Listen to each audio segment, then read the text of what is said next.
সুলাইমান আলাইহিস সালাম কেন পৃথিবীর সকল পঙ্খিরাজ ঘোড়ার ডানা কেটে দিয়েছিলেন?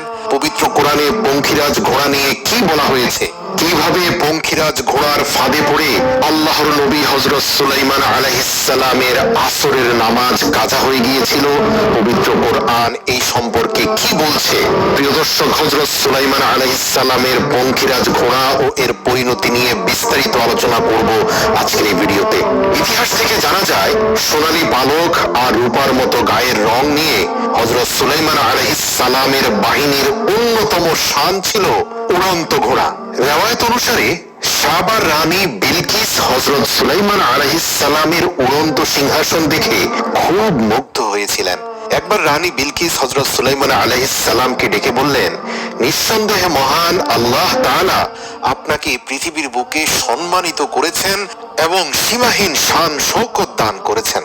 রানী বিলকিস খুবই কোমল সুরে হযরত সুলাইমান আলাইহিস সালামের কাছে একটি ইচ্ছে পোষণ করলেন। তিনি বললেন, যদি আপনার প্রভুর নিষেধাজ্ঞা না থাকে তাহলে কি আপনার এই উড়ন্ত সিংহাসনে বসে আমাকে কিছু সময় ভ্রমণের সুযোগ দিবেন? তাহলে আমিও মুগ্ধ নয়নে পুরো পৃথিবী দেখতে পেতাম। রানী বিলকিস আরো বললেন, হে আল্লাহর নবী, আপনি প্রতিদিন এই উড়ন্ত সিংহাসনে বসে বাতাসে উড়ে ভ্রমণ করেন এবং পুরো পৃথিবী প্রদক্ষিণ করেন। আপনি একবার আমাকেও আপনার সাথে নিয়ে যান, যাতে আমি এই উড়ন্ত সিংহাসনে বসে সফর করতে পারি। হযরত সুলাইমান আলাইহিস সালাম রানীর ইচ্ছে পূরণের জন্য বাতাসকে নির্দেশ দেন, বাতাস যেন রানীর ইচ্ছে পূরণ করে। তাই বাতাস সিংহাসনটি উড়িয়ে নিয়ে তাদের সবাইকে নিয়ে একটি সুন্দর দ্বীপের মধ্যে নামিয়ে দেয়। রিওয়ায়াত অনুসারে হযরত সুলাইমান আলাইহিস সালামের উড়ন্ত সিংহাসন তাদের সবাইকে নিয়ে যেই স্থানে নামিয়ে দেয় সেটা 7 সমুদ্রের মধ্যবর্তী একটা দ্বীপ ছিল। সাবার রানী বিলকিস এখানকার সবুজ গাছপালা, নদী ও ঝর্ণা দেখে খুব খুশি হলেন। এখানে তিনি এক অদ্ভুত ধরনের ঘোড়া দেখতে পেলেন, যাদের ডানা ছিল।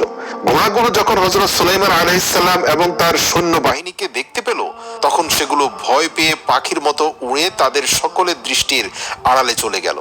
এই ঘোড়াগুলো সুলাইমান আলাইহিস সালামের খুবই পছন্দ হলো। রানী বিলকিসও সেই ঘোড়াগুলো খুব পছন্দ করলেন, কিন্তু ঘোড়াগুলো তখন তাদের নাগালের বাইরে চলে গিয়েছিল। অতঃপর যখন হযরত সুলাইমান আলাইহিস সালাম সেখান থেকে তার প্রাসাদে ফিরে আসেন, তখন তিনি জিনদের নির্দেশ দেন যে সেই ঘোড়াগুলো যেখানেই থাক সেগুলোকে ধরে আনতে। তারা বলল, আমরা স্থলভাগের জিন, নদী এবং সমুদ্রে আমাদের কোনো কর্তৃত্ব নেই। সেই ঘোড়াগুলো সমুদ্রে হারিয়ে গেছে। যদি কেউ সেখান থেকে তাদের নিয়ে আসতে পারে তবে তা পারবে সমুদ্রের দায়িত্বপ্রাপ্ত অমুক জিন সম্প্রদায়েরা। হযরত সুলাইমান আলাইহিস সালাম জিজ্ঞেস করলেন, যে জিন সমুদ্রের উপর কর্তৃত্ব করে সে কোথায়? তখন উপস্থিত দায়িত্বশীল জিন বলল, হে আল্লাহর নবী, সে গত কয়েক মাস পূর্বে আপনার আনুগত্য অস্বীকার করে পালিয়ে গিয়েছে। সে আপনার বিরুদ্ধে বিদ্রোহ করে সমুদ্রের তলদেশে লুকিয়ে আছে। হযরত সুলাইমান আলাইহিস সালাম তাকে বন্দী করে আনার নির্দেশ দেন, যার ফলে হযরত সুলাইমান আলাইহিস সালামের গোলাম জিনেরা সমুদ্রের নিকটে গিয়ে চিৎকার করে বলতে লাগলো, হে সমুদ্রের জিন, তুই যে বাদশার ভয়ে লুকিয়ে আছিস সে বাদশা তো কবেই মারা গেছে। তাই এখন বের হ, কারণ এখন সব জিনেরা মুক্ত হয়ে গেছে। সমুদ্রের জিন তাদের আওয়াজ শুনে সে তার সঙ্গীদের নিয়ে হাসতে হাসতে সমুদ্র থেকে বেরিয়ে এলো। বের হওয়ার সাথে সাথেই হযরত সুলাইমান আলাইহিস সালামের গোলাম জিনেরা সেই সমুদ্রের সকল জিনদেরকে গ্রেফতার করে সুলাইমান আলাইহিস সালামের দরবারে হাজির করলো।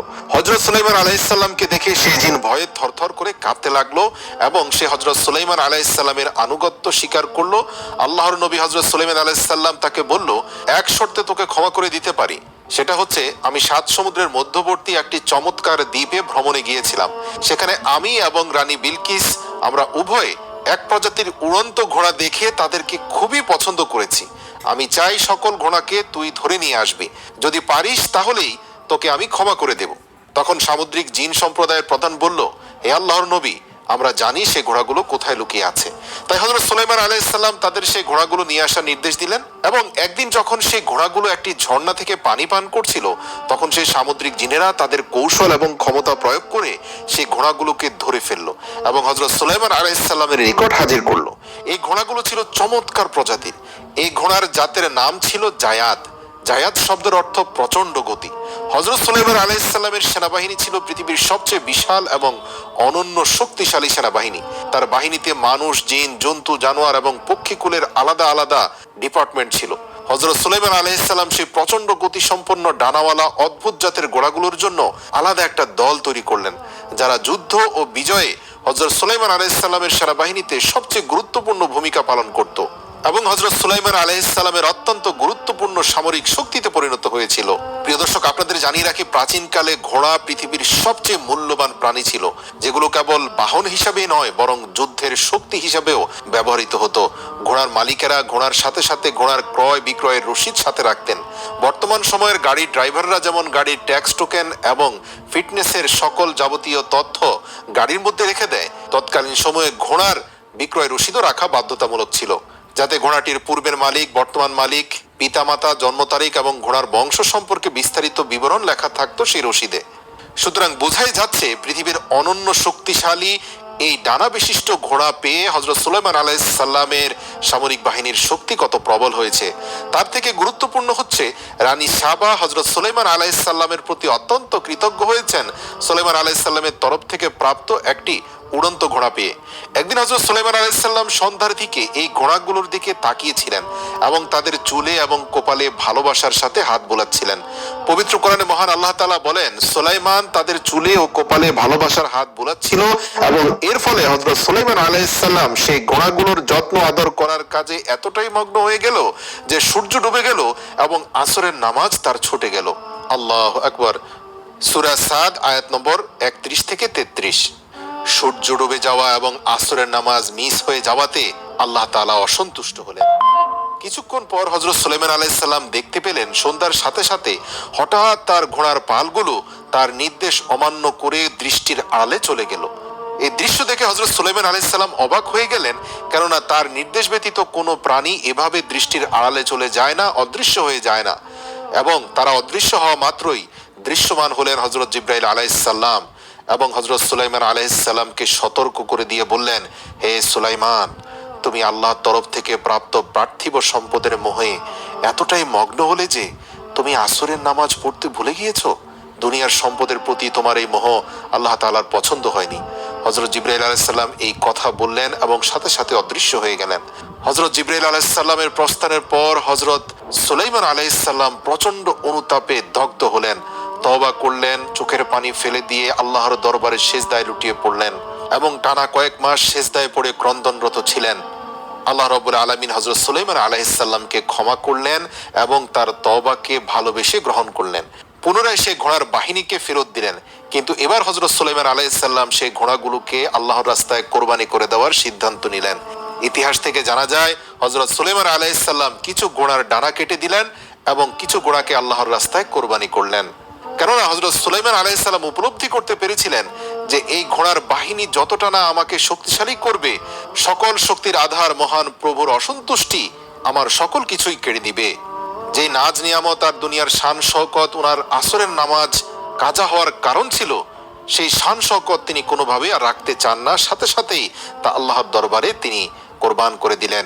ইতিহাস থেকে জানা যায় এরপর থেকে পৃথিবীতে সকল ডানা বিশিষ্ট ঘোড়া বিলুপ্ত হয়ে যায়।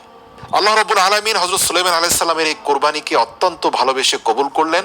তার তওবা তো কবুল করলেনই, সাথে সাথে আল্লাহ তাআলা বাতাসকে নির্দেশ দিলেন, তুমি এখন থেকে আমার নবী সুলাইমানের অধীনস্থ থাকবে এবং সেই পঙ্খিরাজ ঘোড়া থেকে কয়েকশো গুণ বেশি গতিতে তাকে এক স্থান থেকে অন্য স্থানে ভ্রমণে সাহায্য করবে। এরপর থেকে বাতাস হযরত সুলাইমান আলাইহিস সালামের অধীনস্থ হয়ে গেল, যে বাতাসের গতি এত বেশি ছিল যে হযরত সুলাইমান আলাইহিস সালাম এক মাসের পথ একদিনে পার হয়ে যেতেন। এই ঘটনাটি পবিত্র কোরআনে উল্লেখ করা হয়েছে। আল্লাহ তাআলা বলেন, আর আমি দাউদকে পুত্র সন্তান দান করলাম যার নাম সুলাইমান, সে ছিল আমার অত্যন্ত অনুগত বান্দা। যখন সন্ধ্যার দিকে তার সামনে দ্রুতগতি সম্পন্ন ঘোড়াসমূহ হাজির করা হলো, তখন সে বলেছিল, নিশ্চয়ই আমি পার্থিব সম্পদকে আমার রবের ইবাদতের চেয়ে বেশি গুরুত্ব দিয়েছি। এমনকি সূর্য ডুবে গিয়েছে, ঘোড়াগুলোকে পুনরায় আমার সামনে নিয়ে এসো। অতঃপর সে তাদের ঘাড়ে এবং পশমে হাত বোলাতে শুরু করে।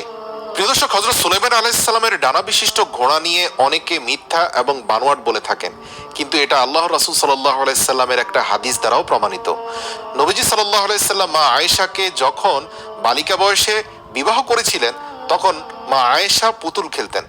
একদিন রাসূল সাল্লাল্লাহু আলাইহি সাল্লাম ঘরে প্রবেশ করে দেখলেন মা আয়েশা অনেকগুলো পুতুল নিয়ে খেলা করছেন। আল্লাহ রাসূল জিজ্ঞেস করলেন, এগুলো কি? মা আয়েশা উত্তর দিলেন, এগুলো আমার পুতুল।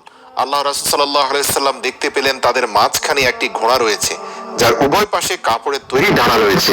তিনি জিজ্ঞাসা করলেন, এগুলো কি? মা আয়েশা রাদিয়াল্লাহু তাআলা আনহা বললেন, এটা ঘোড়া।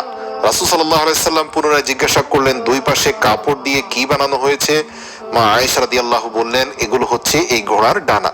মা আয়েশা রাদিয়াল্লাহু তাআলা আনহু অবাক হয়ে আল্লাহর রাসূলকে বললেন, কেন, আপনি কি শুনেননি যে হযরত সুলাইমান আলাইহিস সালামের ডানাওয়ালা ঘোড়া ছিল? এই কথা শুনে নবী করিম সাল্লাল্লাহু আলাইহি সাল্লাম হেসে উঠলেন। তিনি এত জোরে হেসেছিলেন যে তার শেষ দাঁতটি পর্যন্ত দেখা গিয়েছিল। এই বর্ণনায় একটা বিষয় পরিষ্কার যে হযরত সুলাইমান আলাইহিস সালামের ঘোড়া কোনো সাধারণ ঘোড়া ছিল না, বরং বাস্তবে তাদের ডানা ছিল এবং আরবের লোকেরা এই কথা জানতো। রেওয়ায়েত অনুসারে যখন থেকে হযরত সুলাইমান আলাইহিস সালাম সেই ঘোড়াগুলোর ডানা কেটে দিলেন এবং কিছু সংখ্যক ঘোড়াকে জবাই করে দিলেন, এরপর থেকে আর সেই ঘোড়াগুলোকে দেখা যায়নি এবং তার ডানাও গজায়নি, যদিও তাদের বংশ অব্যাহত ছিল। হযরত হুসাইন রাদিয়াল্লাহু তাআলা আনহুর ঘোড়া ছিল জুলজালা প্রজাতির ঘোড়া, যেটা মূলত হযরত সুলাইমান আলাইহিস সালামের ডানা কাটা ঘোড়া থেকেই বংশ পরম্পরায় এসেছে। বিশ্বের বিভিন্ন সংস্কৃতি, অঞ্চল ও ধর্মে এই উড়ন্ত ঘোড়ার কথা উল্লেখ রয়েছে। প্রাচীন গ্রিসে এই ঘোড়াগুলোকে পেগাসাস নামে ডাকা হয়। গ্রিক মিথোলজি অনুসারে প্রাচীন গ্রিসে এই ঘোড়াগুলোর অস্তিত্ব ছিল, যাদের রং হতো সাদা। প্রাচীন গ্রিসের লোকেরা এই ঘোড়াকে গ্রিক দেবতা জিউসের বাহন মনে করত, যারা দেবতা জিউসকে আকাশ থেকে বিদ্যুৎ এনে দিত। ইতিহাসে যে ইউনিকর্ন নামক ঘোড়ার বর্ণনা পাওয়া যায়, সেই ইউনিকর্ন ঘোড়াও এই পেগাসাস ঘোড়ার বংশধর হতেই, যাদের কপালে একটি শিং থাকতো যা দেখতে অত্যন্ত সুন্দর এবং বিস্ময়কর। এই শিং দ্বারা অনেক ধরনের রোগের চিকিৎসা করা হতো। ইউনিকর্ন নামকরণ করার পেছনে জাপান, চীন, রাশিয়া, ইউরোপের রূপকথার গল্পে বিভিন্ন ধরনের বর্ণনা পাওয়া যায়। বলা হয়ে থাকে ইউনিকর্ন সিন্ধু প্রদেশ এলাকায় বসবাস করত এবং পৃথিবীতে সর্বশেষ এদেরকে এই স্থানে দেখা গিয়েছিল। বর্তমান পৃথিবীতে ইউনিকর্ন